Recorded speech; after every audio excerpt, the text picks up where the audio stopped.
नमस्कार दोस्तों, कैसे हो आप लोग। बहुत बहुत स्वागत करती हूँ आपके अपने YouTube चैनल में। कहानी एक नई लेकर फिर से आई हूँ आप लोगों के पास। आज की कहानी भी बहुत ही अच्छी और शानदार होने वाली है। कहानी अगर अच्छी लग जाए तो कृपया करके लाइक के बटन को दबाकर कहानी को पसंद ज़रूर कीजिएगा। कहानी थोड़ी और अच्छी लग जाए तो चैनल को भी सब्सक्राइब ज़रूर कर दीजिएगा। तो चलिए दोस्तों, आज की कहानी शुरू करते हैं। अरे रानी, ओ रानी, सो रही हो क्या अभी तक। रानी की जेठानी जोर जोर से ऐसे ही चिल्ला रही थी रानी को। तभी घर के आंगन में खड़े होकर रानी यानी कि मैं तभी भागती हुई अपने कमरे से बाहर निकली और बोली, हाँ दीदी बोलिए, मैं आ गई। जेठानी बोली, रानी तुम्हारा नाम यही है ना रानी, तुम रानी नहीं हो। मैंने तुम्हें रात में ही समझाया था ना कि सुबह तुम्हें जल्दी ही उठ जाना है। तुम्हें मेरी बात समझ में नहीं आती क्या। सुबह उठ जल्दी उठ जाओगी, तुम्हारा मुंह दिखाई की रस्म है। मैंने बोला था ना तुमको। दीदी वो क्या है ना, रात को नींद ही नहीं आई, ऐसा रानी ने बोला। दीदी क्या करूँ, नई जगह है ना, मन में थोड़ा डर भी था। सारी रात मुझे नींद ही नहीं आ रही थी कि सुबह आँख नहीं खुली तो बस इसी सब चक्करों में सारी रात ही मैं जगी रह गई। तभी रजनी दीदी हंसते हुए बोली, अरे मेरी प्यारी देवरानी, जल्दी से घूंघट कर लो। अगर माँ जी आ गई ना तो हंगामा मच जाएगा तुम्हें ऐसे बिना घूंघट के देख के।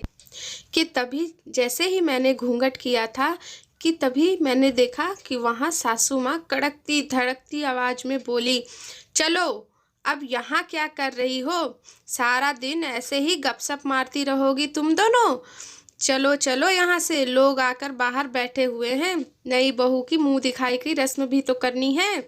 चलो देर मत करो। तभी हमने चलना शुरू ही किया था। तभी माँ जी ने रजनी दीदी के कंधे पर हाथ रखा और बोली, पता है ना कहाँ से जाना है और कैसे जाना है। माँ जी ने बोला कि जब भी कोई बड़ा तुम्हारे सामने खड़ा हो तो घूंघट करना, ये नहीं कि घूंघट वहाँ जाकर हटा देना और लोगों को ऐसे आंखें फाड़ फाड़ के देखती रहना, समझी। अरे बड़ी बहू, कुछ समझाया कि नहीं छोटी बहू को।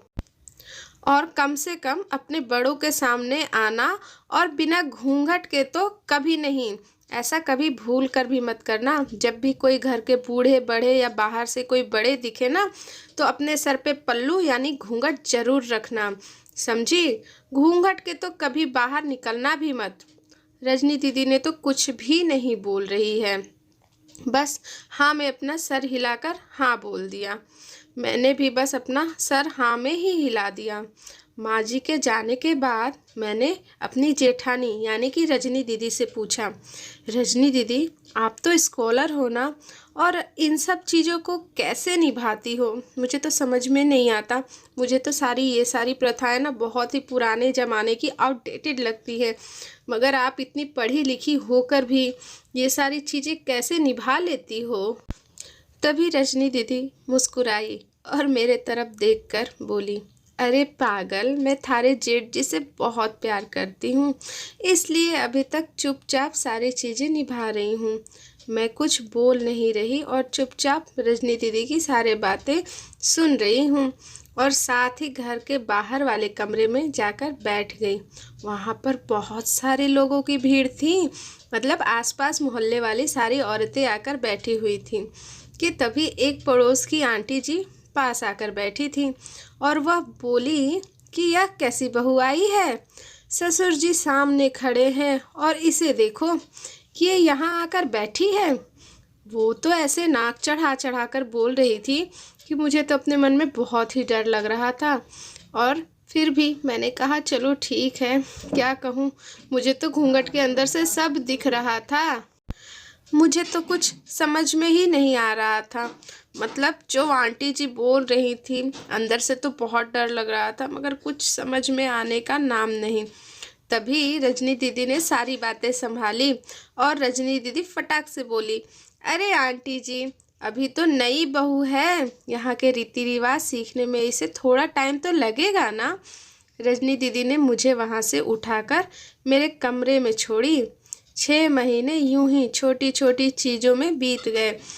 कुछ छोटी छोटी रीति रिवाज और छोटी छोटी अटकलों के साथ 6 महीने कब बीत गए पता ही नहीं चला।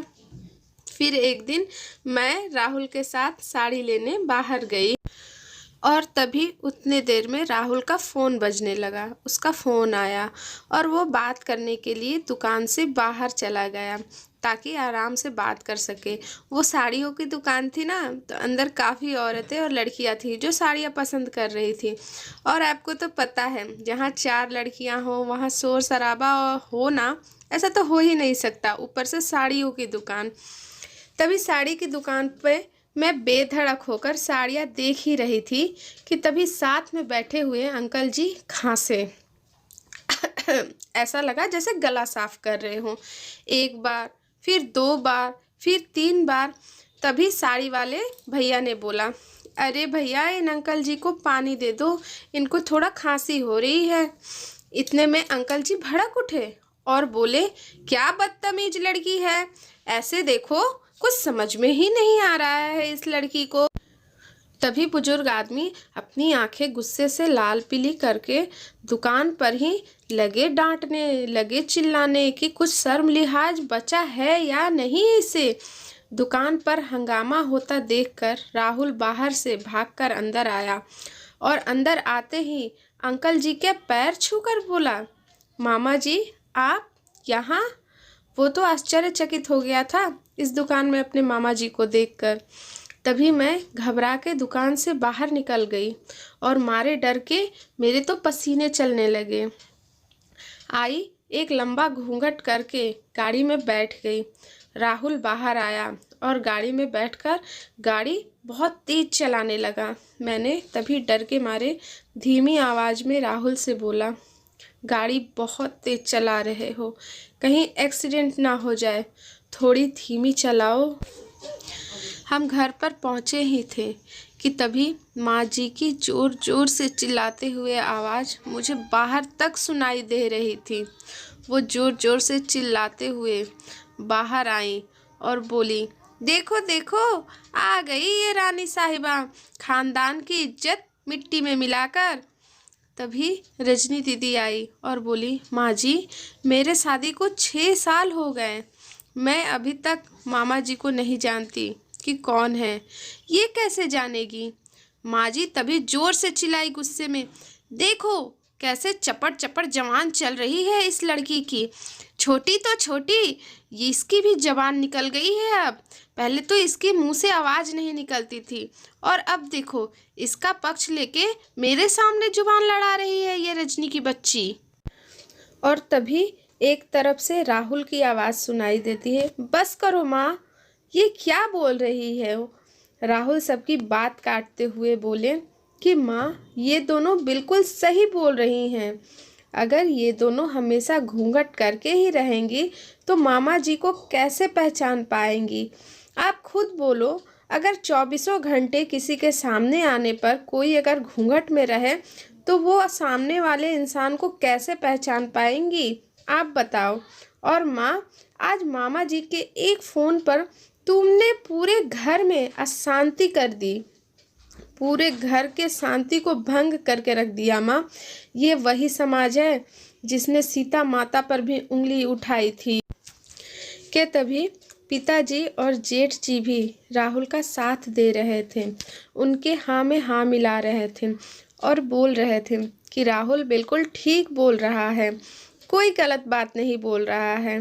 तभी थोड़ी देर माँ जी भी सोचने विचारने के बाद वापस रजनी दीदी और मेरे पास आई और बोली कि मुझे पता है बहू कि तुम दोनों को अपनी मर्यादा का पता है, तुम दोनों अपनी मर्यादा में ही रहती हो। मुझे उम्मीद है कि तुम दोनों कभी भी मेरा सिर शर्म से नीचे झुकने नहीं दोगी, मगर मैं क्या करूं, इसी समाज में हमें रहना है, इसी समाज में मैं शुरू से ही ऐसे ही रही आ रही हूं, अब एकाएक तो कुछ छूटने वाला है नहीं, इसी कारण मैं तुम पे झल्ला गई, इसमें मेरी भी तो गलती नहीं कहीं ना बहू।